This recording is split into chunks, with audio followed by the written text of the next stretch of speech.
तो ईशा की जिंदगी नर्क से बदतर करने वाली है गायत्री। पर गायत्री जो नर्क करेगी, ईशा ने एंड में एक चीज बोली, मेरे पापा के जाने के जो सदमा है वो नरक से भी बदतर है मेरे लिए, क्योंकि मेरे पापा मेरे लिए बहुत इंपॉर्टेंट थे। जब मैंने उस सदमे को झेल लिया तो आपका जो ये टॉर्चर है वो भी झेल लूंगी मैं। पर डट के सामना तो करेगी ईशा। अब बात करते हैं पहले ओम की। घर से निकले, जूता देखा, ठीक है, बाबूजी को इनडायरेक्टली थैंक यू बोला गया। घर से निकले, थोड़े बाबूजी सुबह में भी कठोर बने ओम के लिए, नाश्ता तक बेचारे को नहीं करने दिया।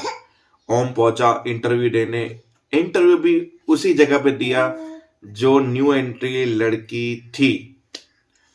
तो पहुंचा, बुला रहे तू, अरे बस ये सीवी जमा करने आया, तुम यहाँ, मतलब इतना गुड लुकिंग लड़का वो भी बेरोजगार, पॉसिबल कैसे हो सकता है? बोला क्या करे, हमारी नौकरी से ना थोड़ी सी अलग रूसा रूसी चलती रहती है। तो पूरा परिचय देने के बाद, पूरा समझाने के बाद मैं समझ गया तुम्हें इस नौकरी की बहुत जरूरत है, मैं अंदर ही जा रही हूँ, मैं तुम्हारा सीवी दे दूंगी। नहीं नहीं मैं दे दूंगा। अरे मैंने बोला विश्वास रखो, अभी अभी हम दोस्त बने, हाथ मिलाया, दोस्त बने और उसकी सीवी उसको दे दी। पर जिसको सीवी दी वो खुद कंपनी की एमडी थी, यानी कि मालिक थी वो खुद, जिसकी जॉब करने के लिए ओम पहुंचा है वहां पे, समझे? तो ओम वहां पे पहुंचा, तो ओम का काम हुआ कि नहीं हुआ, वो सीवी उसने किसको दी उसको खुद को नहीं पता कि मैंने एमडी को सीवी दी है मेरी। तो बस वो सीन इतना ही था ओम का। बाकी आज दिखाया जाएगा संघर्ष, वो भी ईशा का। सबसे पहले ईशा की माँ ईशा के लिए दाल तड़का बनाएगी, जो सनी और सनी के पापा की फेवरेट थी। खुशबू सुन के उनकी माँ आ जाएगी, बोलेगी ये टिफिन मेरा बेटा ले जाएगा, तुम सूखा फूका कुछ भी अपनी बेटी को दे दो। जहां पहला दिन सोच के उसकी माँ ने बनाया था, पर ईशा के बोले पापा ने क्या बोला, खाने के लिए ऐसा कुछ नहीं, हम सूखा रूखा भी ले जाएंगे, कोई दिक्कत नहीं है। तो अपने बेटे को दे दिया दाल तड़का और ईशा को दे दिया सूखा फूका। फिर 500 रुपए उसके पापा की जेब, यानी पापा के दोस्त की जेब से निकले कर खर्चे के लिए, भी तुम खर्चे के लिए रखो, पहला दिन ऑफिस का, तो उसमें से भी 500 की नोट लेके 100 की नोट थमा दी। जाओ बस पकड़ो, ऑटो पकड़ने की कोई जरूरत नहीं है।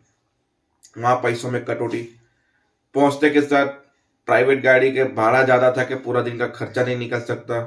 प्राइवेट बस पकड़ी, बस में धक्के खाए, खड़ी रही, लाइन पे उतरी, वहां से फिर 4 कदम और ऑफिस तक पैदल चली और 2 मिनट लेट हुई, सिर्फ 2 मिनट। उसमें भी गायत्री ने बुरा सुना दिया उसे।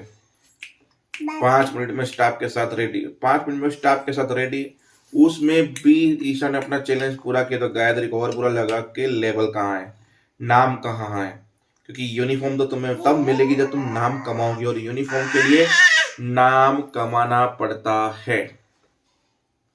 तो फटाफट वहां गई, तो उसके नाम का कोई बेसिस नहीं था, तो फटाफट टाइप किया उसने।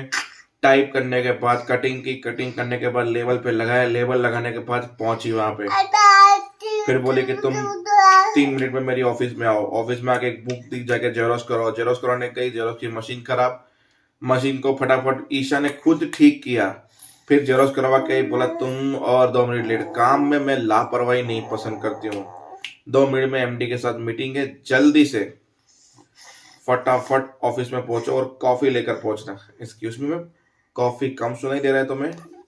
तो ईशा कॉफी लेके पहुंची, ऑलरेडी टेबल पे कॉफी थी, यानी गायत्री ने उसको फंसाया, और जैसे ही कॉफी लेके आगे बढ़ी उसको लात से गिरा दिया ताकि वो गिर जाए कॉफी के लिए। बोला तुम वेटर्स का काम करने आई हो तो कॉफी लेकर क्यों आई हो?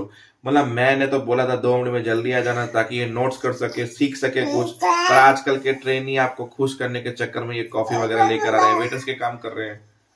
बोला काम में खुश करना सीखो, ये सब चीजों से खुश में नहीं होता हूँ, ठीक है ना? तो गायत्री ने फिर बोला उठाओ कॉफी और चलो बाहर। फिर जैसे ईशा बाहर गई, बोला कैसा रहा ईशा पहला दिन आज का? मेरे साथ ट्रेनिंग करने के लिए जिगरा चाहिए, मेरा टॉर्चर सहने के लिए नर्क की जिंदगी दूंगी मैं तुम्हें, तो याद रहे ईशा।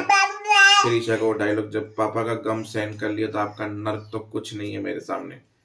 तो बस आज कठिनाइयां बहुत हुई, क्योंकि बार बार गायत्री बोले 2 मिनट में इधर आओ, 3 मिनट में उधर आओ, गेस्ट लिस्ट रेडी करो, उसको फोन करो, ये करो।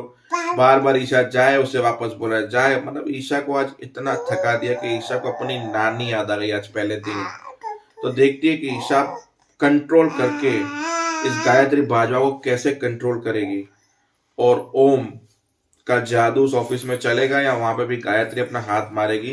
पर जहां तक उनकी दोस्ती हो गई है तो गायत्री वहां पे पंजा नहीं मार सकती, पर हो सकता है बहुत जल्दी गायत्री के मुंह पे पंजा पड़ सकता है। तो देखते हैं आगे आने वाले एपिसोड्स में होता क्या है। आज के लिए इतना ही, मिलता हूं, जय हिंद।